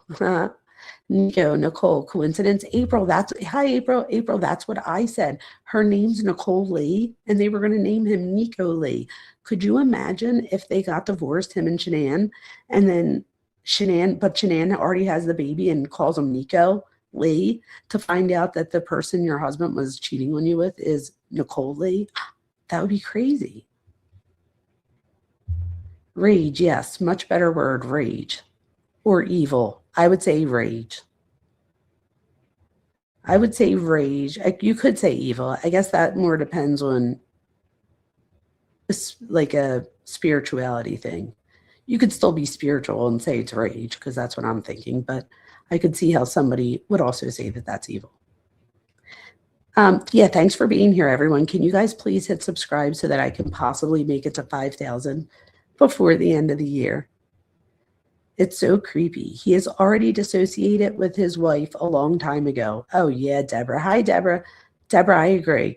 I think that she was demasculinizing him, and we saw that through the videos. And I don't even know, like, I don't think that she was doing it with malice. Like, I think if anything, she was like showing off, if that makes sense. Like, oh, Chris, you're going to do the dishes. Like, I think, or like the one time where she says Chris, and he said, were you talking to me? And she said, no, Chris, there's other Chris's. And in that same call, she was like, it's not about you this year, Chris. Like, I think those things, because he never would say anything. He would just be like, huh. And that just had to build up over time, in my opinion. Robert Lisk, the one of the first I wonder about. Did he ever get caught, though? Oh, you guys, real quick. So within that name group, also remember that you have to kill the spouse, too, for it to be familicide. If you just kill the kids, like Lindsay Clancy, that would be filicide. So one is familicide, the other one's filicide. I just wanted to make the differentiation in case somebody's watching this later, like, oh, look, she did. No, I know. The video was off the chain, meant to happen. That was no accident. Wait, which one is a coincidence? Oh, Robert, I have to look that up. I don't know. That Travis Feller was a total anomaly. Chris's are the ones to avoid. That's funny. Yes, Travis, avoid Chris's. Chris in their 30s and August are what to avoid, 1,000%. Wild. I don't know everything on the case. I watched the two documentaries. What's your opinion on Nicole? And hi, April. Hello, April. April. OMG. You got to watch more. April, look up, like when we're done, don't leave us. You know what I mean? But when we're done, look up Cece and Bella Watts, like the videos, and your heart is just going to break. What do I think about Nicole? I don't know what I think. This is the thing. Every time I think one thing about Nicole, I think it's something different that like goes against what I'm thinking. So I play devil's advocate with her. I'm not sure what I think. I do think that Nicole had a way of manipulating him and him like distorting his cognitions. I think she knew what she was doing. As far as getting with a married man with children. And I think that she gave him ultimatums and stuff. So I think she very much was just gaslighting the fire the whole time. But do I think that she was there when he did it to Shanann? I don't think so. Did she know about it afterwards? Maybe. She does ping at like 6:30 in the morning there, and he's already left for work. So I'm not exactly sure what she knew. But I think she knows more than what it is that we know. In her interrogation, well, it's not even an interrogation, her interview with the police, that part where she's like, the lie is what made me delete it. And then the betrayal or something is what made me come to the police. Like, I feel like she had that rehearsed. She deletes all of her stuff and gets away with it. Like, that wasn't obstruction to them. She just gets away with it. So I think that she is responsible for a lot more than what she was, like, from what, was made of her in the public. But I don't know that I think she was like with Chris while he did it. What do you guys think? I hear you, cuff you. Her personality wasn't for you. I get it. I don't know who Ronald DeFeo Jr. is. A lot of us don't know that we would have been able to be friends with her in real life. She was very, I don't know. I probably would have followed her and stuff like that. But I like everybody, so that's not saying much. But I would have never been able to date her, for sure. Oh, Amityville horror. Oh yeah, you guys. Let me see. Do I have another slide here? Why understanding familicide matters, you guys. So understanding familicide through a psychological lens allows us to recognize early behavioral markers, to challenge the myth of the perfect marriage or murder, right? The perfect marriage murderer. Educate communities about narcissistic and antisocial patterns, empower intervention before the collapse occurs, reduce the glamorization of offenders by focusing on behavioral science, not sensationalism. This case, wait, ready for what I wrote, Travis? I did these notes. Well, most of them yesterday. I polished them off today. But how weird is this that I have this? I almost feel like it's an omen. This case is not about evil. It's about psychology, identity, and dangerous personality dynamics. When the public understands the psychological machinery behind the case, like the Watts murders, we create a more informed and safer society. So that's what I was feeling when I wrote that. I don't know. Let me see. I have one more slide. So I have preventing future cases. Yeah, I said all that. And then the final takeaway, familicide is not a snap. It's a slow psychological crumble hidden behind a perfect facade. And excuse me, that's what Travis was bringing up earlier. So I totally agree with all that. So you guys, what do you think? What are your final thoughts? How do I get this off? Why isn't it letting me? I don't know. I tried to get this down. Oh, I think because I had to do it differently. Now I don't know how to take it off differently. Remove from stage. There we go. I figured it out. Oh my gosh, you guys. I have like no makeup on. My hair's a mess. Whatever. You're still here, right? So really, it's not a snap. So weird. Man, I learned a lot here. So, okay, cuff you. So let me say that again. I think it was a pressure cooker, but that there was an external situation that did turn it, like that did, snap. So I do think that night he snaps, I think that he was already thinking about it long before. And I think that this was just a slow pressure cooker over time. I don't know that he always thought that he would do this. I think before Nicole, he didn't even, I think if Nicole never came around, he would have just continued to just build up his resentment for Shanann. I don't think he would have ever really had a voice, things like that. I think Nicole gave him that voice that he was looking for and that identity that he craved. And I think that only when he started to see that he really started to see Shanann as almost like the enemy, as opposed to somebody that he loves and has children with. I think he was totally a piece of shit, heartless. I agree, Jen. I like the pressure cooker analogy. Me too. Let's thank Travis for that, because I think that was a really good analogy. But I do think that there's a final switch that's pulled and the pressure cooker blows. I love these presentations from you. I feel smarter after your lives. Thank you. So it has to be a spouse killing the family, not a child killing the family. Yes, Bertie. That's a great question. Yes.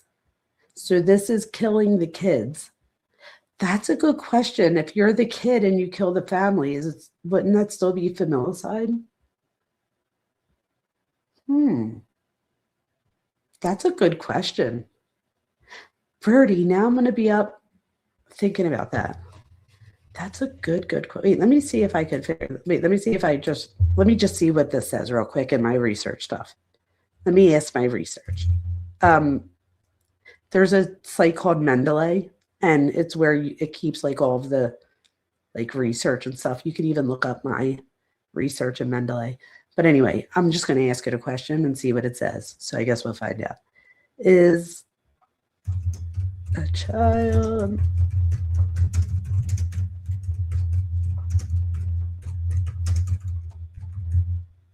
all right. And again, this might not be the exact answer, but it's going to tell us what the research suggests. Yes. If a child kills one or more family, yes. So it's still familicide. Yep. So the definition focuses on the relationship between offender and victims, not the offender's age. The intra-family nature of the homicide. So thus a parent killing children equals, no, that's wrong though. A parent killing children. Oh no. Parent, I'm going to tell it it's wrong. Let's see what it says. All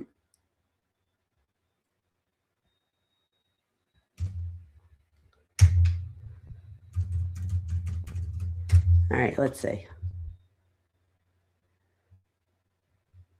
Oh, familicide is an umbrella term, I think. I don't know. I would have to read this whole research. This isn't as cut and dry as the last one I just looked up. So I would look into that more. But I know that. I don't even know why I'm saying that. Filicide, I already know this. I wrote like on there, I said, I thought that filicide is, and it showed me a few things, but filicide is what we would consider just the killing of the kids.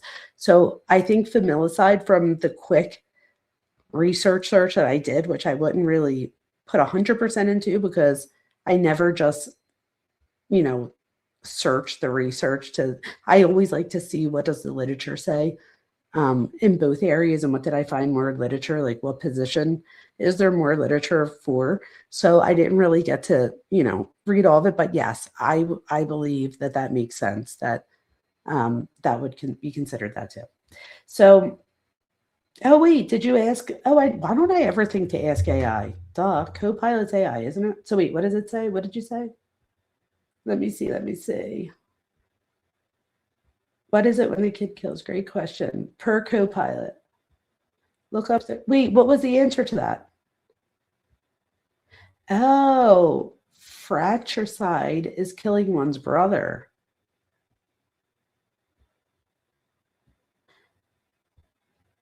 Oh, see, I told you there's a lot of side, you guys. There is. What about Casey Anthony Kim? I followed that case because I just had my daughter Gianna, and then when I had Ava, that was the Jodi Arias case. Both of those cases I feel very closely tied to because I followed them from the moment they occurred. I did with Chris Watts too, but I really followed them. And for some reason, the one with Top Mom,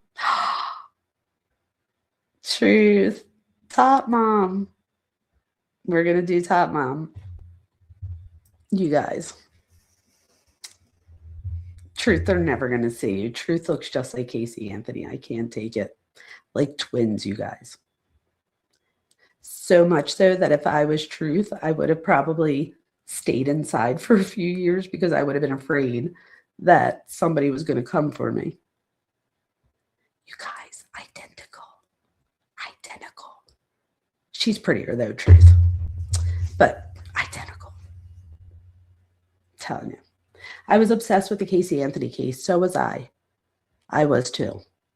Her like out with all I can think of is her partying with the American flag wrapped around her. I'm like, come on. And she was having, you said F you. That's so funny. You do though. I can't take it. I had to show my kids because it was so funny. Like facial recognition can't tell us apart. You guys, I didn't know like if I wanted to like kind of hold back a little because I didn't want Truth to be like, oh, thanks. Now you just told everybody what I look like. But since she just told us that the facial recognition probably couldn't tell them apart, she's not lying. You know, when they say there's like that everybody has a twin somewhere. Well, Truth Exposed is Casey Anthony's twin. Twins.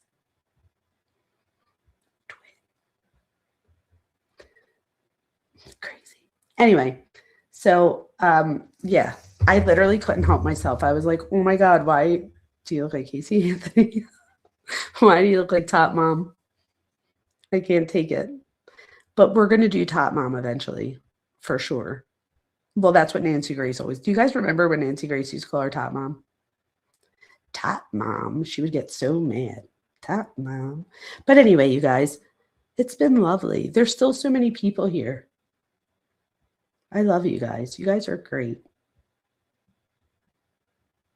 Everybody tired? What time is it where you guys are? It's 1:30 a.m. here. Thoughts on the Casey Anthony case? April, I don't know how old you are, because what I find is that people under, like people in their 20s and younger, I feel like they have a different perspective on the case because they've only been seeing the things that have happened afterwards. Casey Anthony, you know, when they say allegedly, I am like positive in my soul that she's responsible for her daughter's unaliving 100%. I guess I should say allegedly because I don't want to get sued regardless. But I think if I did and I fought it, I would win. That's how much in my core I know that, you know, and I think everybody here also thinks that. Anybody here that's seen the case, I'm assuming like Cuff You and Truth, you all think that Casey Anthony is guilty, right?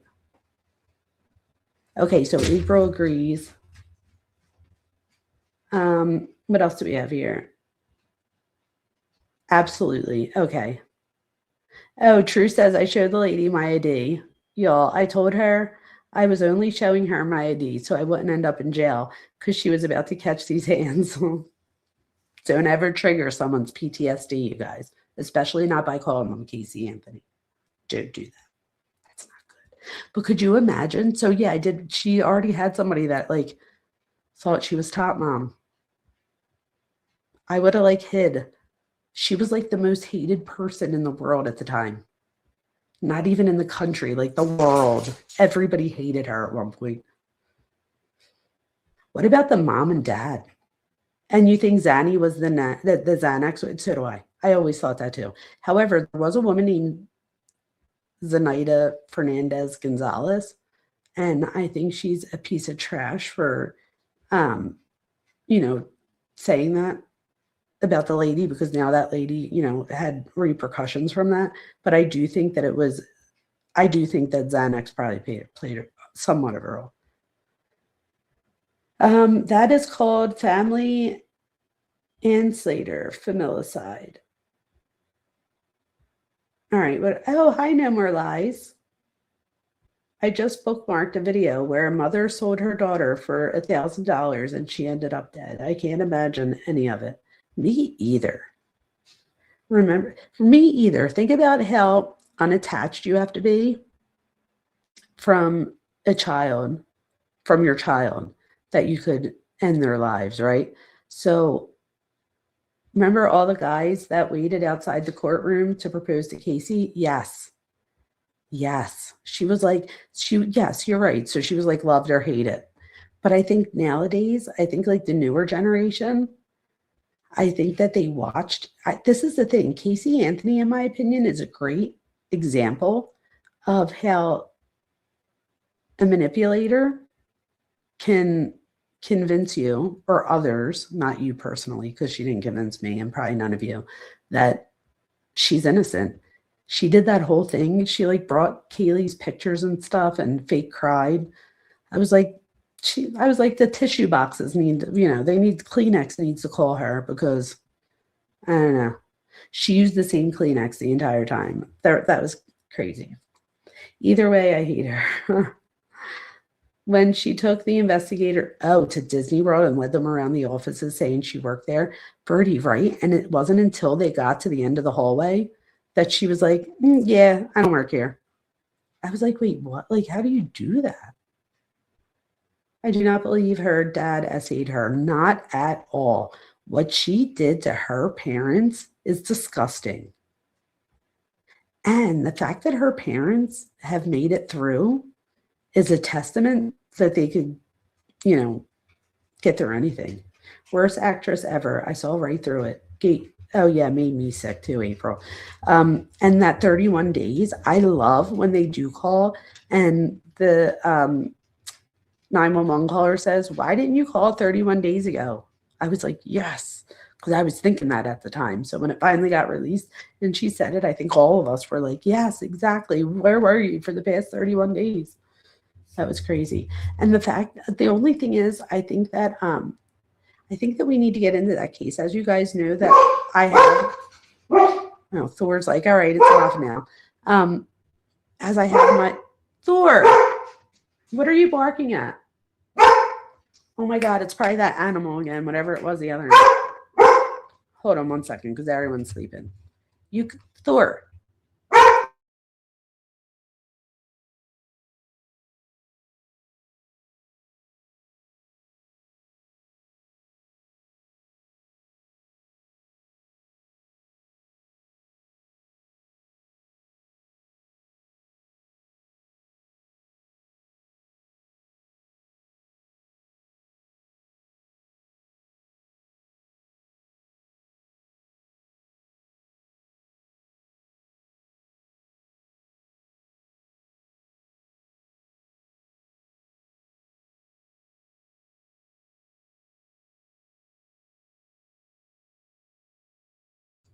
I just let him out this time. I figured he would, I don't know what he's going to get. I was reasoning with Thor. I reason with Thor all the time. I don't know if it's a raccoon. I don't know what it is. I do try to reason with Thor, but Thor won this time. My husband has to get up soon for work. He gets up at like 4:30. So I was like, Thor's just going to continue to bark until I let him out. And as soon as I opened the back door, he opened the back door for me. He pushed the door open to get out. So I have no idea what's back there. I don't know. But he'll bark at, he's barking right now. I hear him. So does anybody have any questions? So real quick about Casey Anthony before I end. The reason I also want to get into this with you guys is because, wait, what did Google University tell us? Did someone look it up? Family annihilator, even if a child does the killing, is still considered familicide. Thank you, Joan. Oh, why didn't I check Google University? Duh. I never think to check that. I think because, I don't know. Gators, we don't have gators in Philly. But I would freak out if I saw one. Anyway, real quick with Casey Anthony, the reason I want to get into this before I lose people, and let me hang up with everybody, is because the family dynamics there are one that having a specialization in marriage and family therapy, I think I could really weigh in on that case. I think that there is a dysfunctional family dynamic there. I think now, after all of this, I think George and Cindy are now in a place, and I don't know about the brother. I believe he gets married and has kids and stuff. So they learned to move on, right? But when Casey and the brother were growing up, what was his name? Casey and, oh my God. Anyway, when they were growing up, I think that there was a huge dysfunctional family unit. I do not think the dad touched Casey ever at all. I think more of what we saw there was the enmeshment that I taught about first when we came here, right? So I think that Casey and her mom, there was an enmeshment there. And I think that her mom probably threatened taking Kaylee away from her if she didn't start to act like an adult and stuff like that. So I think, in my opinion, Her and Casey probably got into a fight that day because, again, just like with the other cases, it's often a pressure cooker that takes that one last whatever it is to trigger that explosion. I think, in my opinion, Kaylee passed away the very day that she leaves the house. And I think that they probably got into an argument, her and the mom. I think the mom leaves to go to work or wherever she goes. And I think this was like Casey's way of being like, you're not getting her. You know what I mean? And so she takes her with her.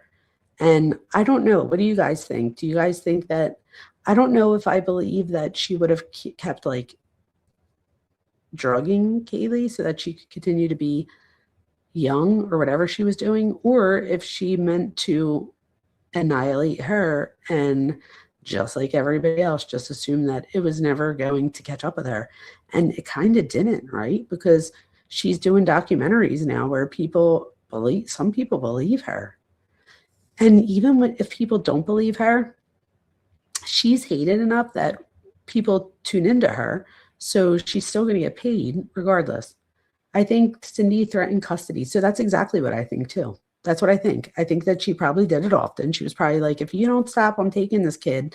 And I think this is Casey's way of being like, no, you're not. Like, I'm the mother. And you know what I mean? Like, I brought her into this world and you're not going to take her from me. And she didn't. And it's a shame. She probably should have. But I think that even if Cindy got custody of Kaylee, I think that there probably would have been a dysfunctional continuation, if you will, there. Because I don't think that until the family dynamic shatters in some way that people ever see it for what it is, right? So even think about like marriages that end, people afterwards, they'll be like, oh, like they'll notice things that they maybe didn't before too, and change family dynamics. I truly think that I always say my mom's a true narcissist. She really is. And the thing is that with a narcissist, as you get older, there are some narcissists that start to, because all of these disorders, right, there's like a spectrum. So like I was saying earlier with antisocial, you could be like Scrooge or you could be, Ted Bundy and anything in between if you're talking about antisocial. So it is a spectrum. So with my mom, I think that now that my dad passed away, and I know this sounds crazy, he's been passed away for a minute now. Like it's been like 10 years-ish. Anyway, Dory is like my stepdad. He is the most amazing person ever. My dad's the most amazing person ever. I don't put them in the same category. Dory's Dory, my dad's my dad. That's how I can rationalize it. But I really think if my dad was here, he would have handpicked Dory. He's like awesome. But another thing I think he did for my mom was because he's so trustworthy and he doesn't lie to her, he doesn't have to. And he truly, like, genuinely loves her. And I think my dad loved my mom too. I just think my dad was raised in like an Italian-American culture where everyone had a wife and then a gumad or a girlfriend, right? So once my dad realized that having girlfriends on the side and stuff like was destroying my mom, he does stop and then he spends the rest of his life making it up to her, and which was most of my life. So I didn't know him any other way. But now that I'm older and my mom and I talk about it, like she probably felt, even after he was trying to prove himself, that there was probably always like a trust thing there. So now with Dory, she could be more herself and she's actually like funny and stuff like that. And for the first time, like she'll see things like when she's wrong. She still doesn't admit it all the time. So she's still, we're still playing with the same game here, but she does now. And again, all right, so this is where, if you're a narcissist, this is what I would say. It's actually probably more because she wants Dory to think that she's a good person in that way, if that makes sense. And again, I hope my mom doesn't see this, because if she does, I would feel terrible. But I'm just saying that it could be that by acting right, she gains his respect. But I'd like to think that she's starting to grow out of it a little bit, which probably isn't it. And I'm probably just, talking as the daughter. I'm not Dr. Vona right now. I'm Jaime Vona. And that's probably the real. But I do think that it's better than when my dad was alive, for sure. I'm so happy for your family and your mom. Oh, thank you, Cuffio. You're the best. You guys are the best. You're like my new extended family. There's 51 people in here. I don't know what to do. Saturday night was for wives. Yes, that's right, Birdie. And Friday night at the Capo was for the girlfriends, Goodfellas. That literally was when Sopranos came out. Everybody was like, oh, that's your family. I was like, all right, well, if that's what you really think, then you probably shouldn't be saying that. How about that? Dummy. It used to annoy me sometimes. And then I just learned to like go with it. And I'd be like I said, like at first I'd be like, nuh-uh, nuh-uh. And then after a while, I would say, like I just did, I'd be like, well, if that's what you really think, you probably shouldn't be telling people that. You might get yourself hurt. Didn't the prosecutor say that the duct tape was extending into Kaylee's hair? Like whoever put it on her didn't plan taking it back off, harlot? Yes. However, do we know for sure if that duct tape was on Kaylee's face before she was unalived or after? If it was on her actual face, then it was probably before. And I believe I remember Dr. G, the medical examiner, saying that it held her mandolin. What is it? The mandolin held that together. So they actually found the bottom of her jaw with her skull, which is not usually the case. I always figured it was an accident until I was rewatching the trial and caught that part. Now I'm not sure. What, for Casey Anthony? Harlot. Harlot. Harlot. Oh, you guys, I'm doing this case just so that I could show Harlot that she 100% did this. That warms my heart for your mom. Thank you. I appreciate that. And he's awesome too. Have a good night. Yes, I'm going to be hanging up too. So you guys, thank you so much for joining me, and look out for me in the next day or so. Oh, Harlot, she definitely did it. But the fact that, Harlot, the fact that you, of all people, could even possibly be swayed just goes to show how when somebody has a true personality disorder, they can really manipulate even the smartest of people into believing their story. Hence, the last 5 minutes that I just explained about the narcissistic thing. After I was thinking about it, I'm like, yeah, no, that's probably more to be like who the person is, that, which is fine because it works for me. Good night, everyone. Oh my God, that makes my stomach hurt. Just like putting the girls in those holes. Those babies' heads were, oh yes. That's terrible. I know she did it. I just thought it might have been her knocking her out with pills and accidentally. Oh, it might have been, but I think that she knew what the possibilities were. So it could have been that. That's what you meant by accidental. I see what you meant. I don't know because of the duct tape, but we're going to get into it. So make sure you tune in for that. And what's tomorrow, you guys? Tomorrow is Thursday. So maybe I'll be on, but I think then I'll be on Saturday with Daniel. I forget what we're doing, but I said yes to it. So tune in. You'll be surprised with me. I think it's about Jack and Lily. It is. Or is it about Summer Wells? I'm not sure, but don't tell him I don't know. I'm just kidding. I don't care. He'll tell me. All right, you guys. I love you guys to death. You guys are amazing. Have an amazing day tomorrow. I might look out for, like, keep your bells on or whatever they call it. Your bells. Keep the bell on because I might try to go live during the afternoon, but we'll see what happens. But you guys are amazing. Have a great night and stay safe, like Birdie said. Good night, y'all.